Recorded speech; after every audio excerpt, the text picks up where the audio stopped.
Donc Tolstoï Rabaté une rencontre, en fait, est le troisième tome d'une collection intitulée Une rencontre, qui met en vis-à-vis un auteur de bande dessinée et un écrivain, et qui, en fait, donne un éclairage sur l'interprétation qu'a choisi d'avoir un dessinateur d'un roman de la littérature classique.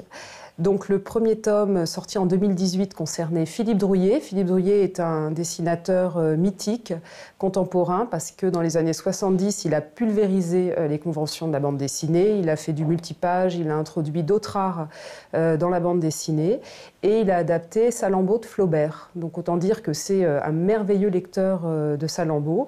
Il en a fait en fait une trilogie au début des années 80. Donc le premier tome s'intéresse là encore à toutes les étapes de l'aventure artistique. Et le deuxième tome concerne Blutch, qui est sans doute l'un de nos plus grands dessinateurs français actuels en bande dessinée.